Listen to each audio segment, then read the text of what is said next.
Olá, irmãos e irmãs em Cristo. Venho aqui hoje gravar para vocês mais um vídeo do meu canal revelando as profecias da Bíblia. E no vídeo de hoje é a Escola Sabatina, a lição número 3, livro de Êxodo, começo difícil. Antes de eu falar sobre esse assunto, eu preciso da ajuda de vocês para se inscreverem no meu canal revelando as profecias da Bíblia. Deixe seu like, ative o sininho de notificações para receberem o meu vídeo e compartilhe com o maior número de pessoas que vocês puderem o conteúdo do meu canal. Eu preciso da ajuda de vocês. Vamos orar para fortalecer cada vez mais a nossa fé. Querido Deus e Pai, muito obrigado por este começo de semana, que o Senhor vai ficar comigo nesses minutos e segundos para eu mostrar a Escola Sabatina, a lição maravilhosa para todas as pessoas, nações e línguas. Tudo isso eu agradeço e peço em nome do meu Salvador Jesus Cristo. Amém. Então vamos lá, povo de Deus. Eu só vou mostrar o áudio, cara, dessa lição, que eu não posso mostrar a imagem, mas eu vou mostrar o áudio e vocês vão acompanhar, tá ok?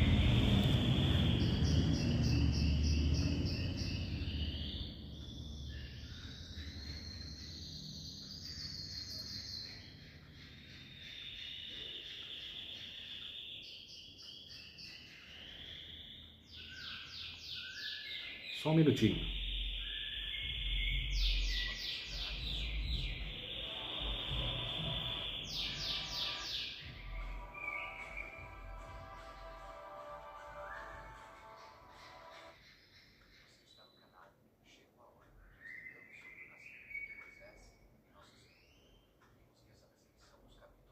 Sintetiza os primeiros 40 anos na vida de Moisés. A situação da escravidão do povo de Israel, o nascimento de Moisés e como foi deixado no rio Nilo. Vimos como a princesa Hatshepsut o salva e o adota como filho. No palácio ele é educado como faraó, mas acaba matando um egípcio e foge para a terra de Midian, hoje parte da Arábia Saudita. O estudo número 2 se concentra nos capítulos 3 e 4, e trata dos outros 40 anos da vida de Moisés. Nosso estudo tratou do episódio de seu encontro com Deus e teve como título A Sarça Ardente. E se você gostou dos estudos que estamos fazendo, eu peço que deixe o seu like, se inscreva no canal e compartilhe para que outros também sejam abençoados. Deixa eu te perguntar, você compra na Shopee? Você compra na Shein? Você compra no Mercado Livre? Você já pensou em receber dinheiro dessas empresas? Sem vender, sem trabalhar. Inscreva no canal e compartilhe para que outros também sejam abençoados. No estudo de hoje vamos nos concentrar em Êxodo 5, 6 e parte do capítulo 7. O título do estudo de hoje é Começo Difícil. Moisés se encontra com seu irmão mais velho, Arão, no deserto, e fazem a longa viagem de volta até o Egito. Moisés tinha 80 anos de idade e seu irmão tinha 83 anos de idade. Concluímos, portanto, que não há aposentadoria do serviço de Deus. O retorno de Moisés e Arão parece que foi celebrado pelo povo de Israel. A Bíblia informa que foi feita uma reunião. Moisés apresentou os sinais para eles e a Bíblia diz que o povo de Israel se convenceu de que Moisés e Arão tinham sido enviados pelo Senhor. Ao ouvirem que o Senhor se preocupava com eles e tinha visto seu sofrimento, prostraram-se e o adoraram. Parecia que tudo ia ser rápido e fácil, mas você verá que no primeiro encontro com o faraó, as coisas se complicaram. O título do primeiro tópico é Quem é o Senhor? Depois de 40 anos, Moisés agora se encontra com o faraó Tutmés III. O local lhe era familiar, pois havia vivido os primeiros 40 anos de sua vida ali. Isto aconteceu em 1450 a.C. O rei Tutmés III tinha 2 anos de idade quando foi colocado por um sacerdote no trono egípcio. Isso aconteceu em 1504 a.C. após a morte de seu pai Tutmés II. Nosso guia de estudo observa que a ascensão de Tutmés III ao trono foi provavelmente celebrada para impedir que Moisés se tornasse rei. Na época, Moisés, filho adotivo da rainha faraó Hatshepsut, tinha 26 anos. Hatshepsut havia morrido em 1482 a.C. Tutmés III, agora com 56 anos, era o faraó do Egito. Moisés chega diante de Tutmés III, que havia conhecido há mais de 20 anos atrás, e diz: Assim diz o Senhor, o Deus de Israel: Deixe meu povo sair para celebrar uma festa em minha honra no deserto. A resposta do faraó está no verso 2 do capítulo 5 do livro de Êxodo. Quem é o Senhor? Retrucou o faraó. Por que devo dar ouvidos a ele e deixar Israel sair? Não conheço o Senhor e não deixarei Israel sair. O conflito aqui não era entre Moisés e o povo de Israel contra o faraó e o povo do Egito. O conflito aqui era entre o faraó que se considerava Deus e o Senhor Deus. Eu sou Yahweh. O faraó do Egito se considerava filho do deus Ra, o deus Sol, e também do deus Horus, que era frequentemente associado à realeza do céu. Essa crença estabelecia uma ligação divina para o faraó, tornando-o um intermediário entre os deuses e o povo. O deus Ra, o deus Sol, era uma das divindades mais importantes do Egito Antigo, representando o Sol e a criação. Já o deus Horus era um deus associado à realeza, ao céu e à proteção. O faraó era considerado a encarnação de Horus na terra. Por isso ele achava que tinha autoridade e poder divinos. Na verdade, no Antigo Egito, o sistema de governo era teocrático, onde o faraó era tanto o governante secular quanto o líder religioso supremo. Hoje temos alguns países que adotam um sistema parecido, mas o Vaticano parece ser o que mais parece com esse tipo de governo. No Egito Antigo se adorava muitos deuses. Já falamos do deus Ra como um dos mais importantes. Falamos do deus Horus, que era o protetor do faraó. Mas eles tinham ainda o deus Osíris, rei do submundo e juiz dos mortos. Ísis era a deusa da magia, da maternidade, da cura e proteção. Anubis, responsável por guiar as almas dos mortos. E Sete, o deus do caos, da violência e das tempestades. São muitos os deuses adorados, mas veremos que todos eles estavam ligados ao adversário do Deus verdadeiro. Quando o faraó perguntou, quem é o Senhor? Ele não estava querendo conhecê-lo, mas estava negando a existência desse Deus. Era como se dissesse, conheço muitos deuses, mas não conheço esse Deus. Esse Deus não existe. No livro O Grande Conflito lemos, de todas as nações apresentadas na história bíblica, o Egito, de maneira mais ousada, negou a existência do Deus vivo e resistiu aos seus preceitos. Nenhum monarca se atreveu a se rebelar de forma mais aberta e arrogante contra a autoridade do céu do que o rei do Egito. Isso é ateísmo. Próximo tópico tem como título Um Começo Difícil. As coisas não foram fáceis, porque em vez de deixar o povo ir, o faraó respondeu de forma negativa e dura. O rei do Egito respondeu, Moisés e Arão, por que distraem o povo de suas tarefas? Voltem ao trabalho. Há muitos do seu povo nesta terra e vocês os estão impedindo de trabalhar.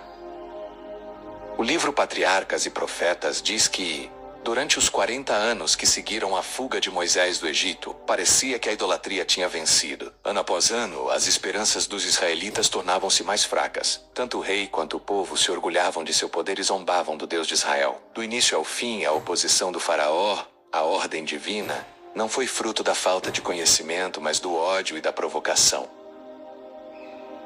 Em sua resposta à demanda do Senhor, o faraó mencionou que Moisés e Arão queriam parar o trabalho dos israelitas e fazê-los descansar de seu labor. A palavra hebraica Shabat aponta o descanso do sábado, de acordo com alguns intérpretes judeus e cristãos. Parece que existe um paralelo com o que acontecerá no futuro. De acordo com o livro profético do Apocalipse, haverá um endurecimento da lei contra os que quiserem descansar no dia do sábado, por aqueles que defendem a adoração do dia do sol, ou seja, o domingo.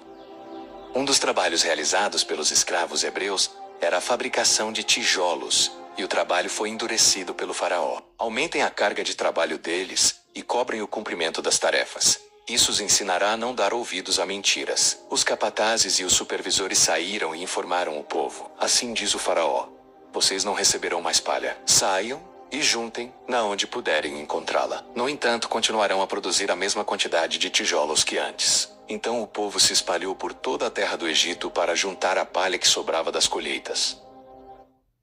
Você está orando a Deus, pedindo para Ele te tirar das dívidas? Você está esperando uma resposta de Deus na sua vida financeira? Por toda a terra do Egito para juntar a palha que sobrava das colheitas. Imagine o encontro dos representantes do povo de Israel com Arão e Moisés, pois em vez da liberdade, eles agora estavam sendo oprimidos ainda mais. O Senhor os julgue e os castigue, por terem feito o faraó e seus oficiais nos odiarem. Vocês colocaram uma espada na mão deles e lhes deram uma desculpa para nos matar. Parecia desanimador para Moisés e Arão, pois agora tinham a oposição do faraó e também a oposição do seu próprio povo. Quando Moisés escutou as censuras, ficou muito angustiado. Os sofrimentos do povo aumentavam. Por todo o país se erguia um clamor de desespero de jovens e idosos. E todos se uniam para acusar Moisés da mudança desastrosa em sua condição. Os anciãos de Israel se esforçaram para animar a fé dos irmãos, pois havia sido muito abalada. Alguns escutavam e criam, outros, olhando para as circunstâncias que os cercavam, rejeitavam as esperanças. Já aconteceu com você? Você está tentando servir ao Senhor e cumprir a missão, mas parece que tudo conspira contra você? O que você faz? Talvez você busca a Deus em oração, pois foi exatamente o que Moisés fez. Portanto, vamos ver a oração de Moisés em nosso próximo tópico, cujo título é O Eu Divino. Assim é descrita a oração de Moisés. Senhor, por que trataste tão mal a este povo? Por que é que me enviaste? Porque desde que fui a Faraó para falar em teu nome, ele fez mal a este povo, e tu também não livraste teu povo. Se você tem enfrentado problemas e lutas em sua vida, vai e fale francamente ao Senhor. E é interessante ver que Deus respondeu à oração de Moisés. A resposta está no início do capítulo 6. Então disse o Senhor a Moisés: Agora verás o que eu farei a Faraó, porque com forte mão ele os deixará ir, e com forte mão ele os expulsará da sua terra. E Deus falou a Moisés e lhe disse: Eu sou o Senhor. E eu apareci a Abraão, a Isaque e a Jacó pelo nome de Deus Todo-Poderoso.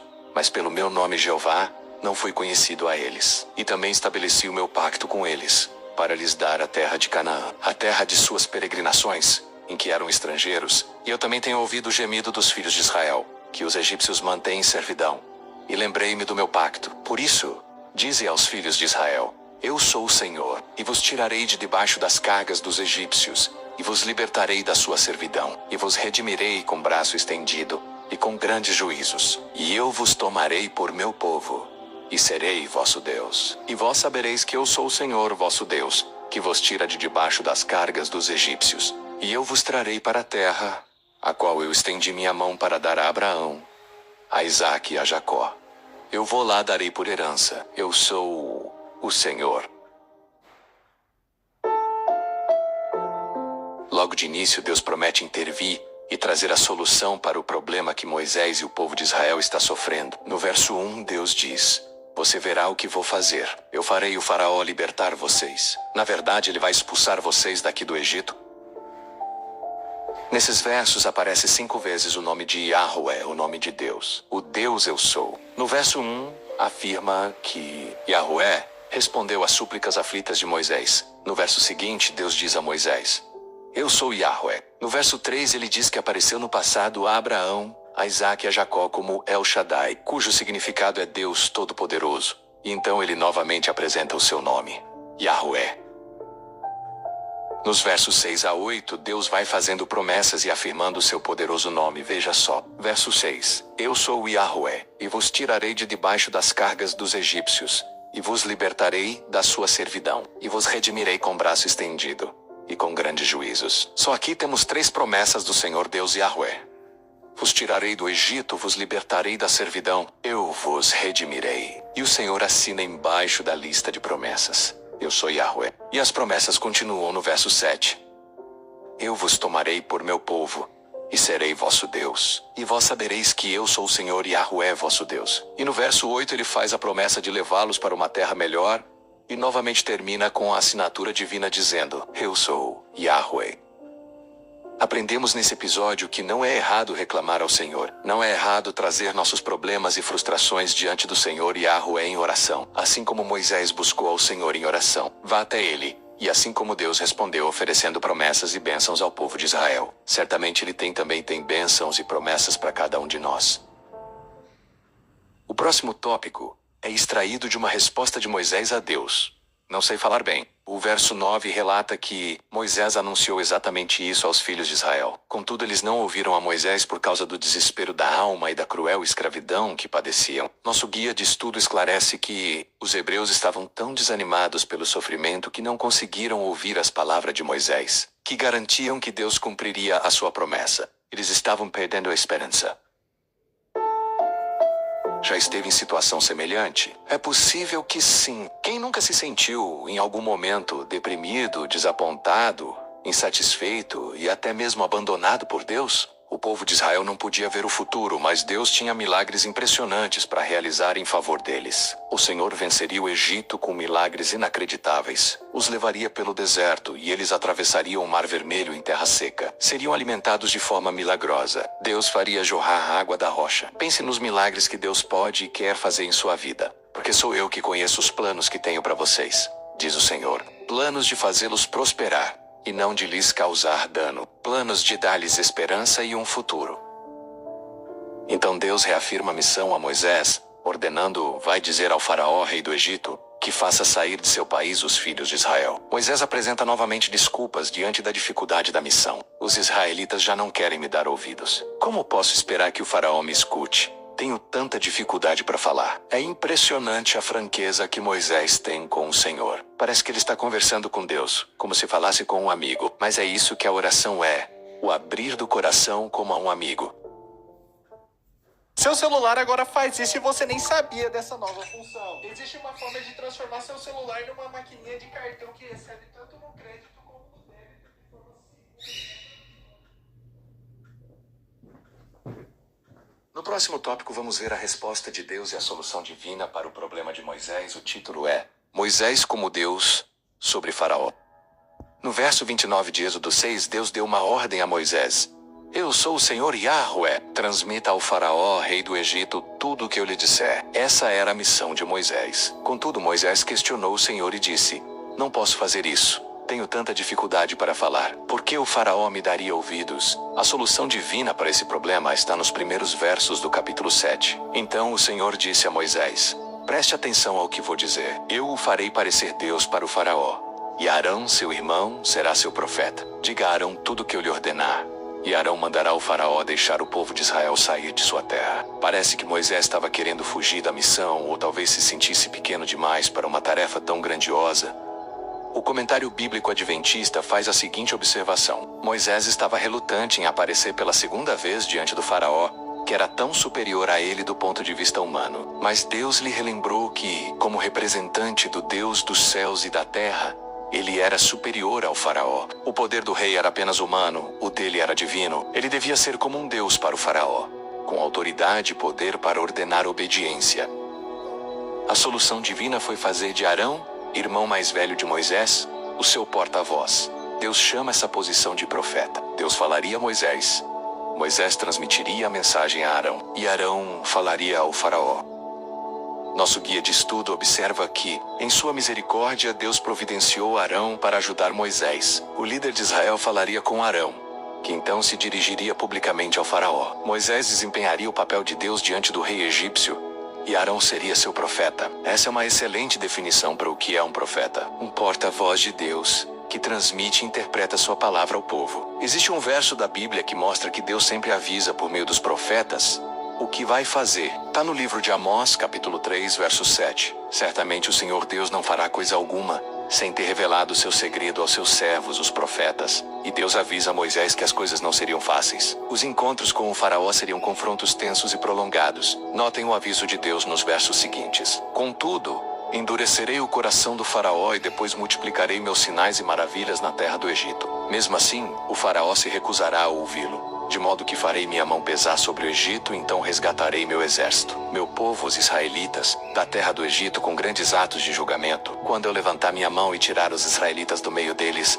os egípcios saberão que eu sou o Senhor. Nós veremos isso ao continuarmos estudando os demais capítulos do livro do Êxodo. Não havia mais desculpas. E a Bíblia diz que Moisés e Arão fizeram conforme o Senhor lhes ordenou. Quando falaram com o faraó, Moisés tinha 80 anos. E Arão, 83 anos de idade. Creio que é válido o comentário que aparece no livro A Ciência do Bom Viver, onde diz: Moisés ouviu a ordem do céu para trocar o cajado de pastor pela vara da autoridade, deixar o rebanho de ovelhas e encarregar-se da condução de Israel. Deus abençoou sua pronta obediência, e Moisés se tornou eloquente, esperançoso e de espírito equilibrado, preparado para a maior obra jamais confiada aos homens. Cada pessoa tem seu lugar no plano eterno do céu. Ocuparmos esse lugar depende de nossa fidelidade em cooperar com Deus. Podemos ver em Moisés a fraqueza da humanidade, mas a humildade em aceitar a tarefa dada por Deus. E se você tem gostado de estudar conosco,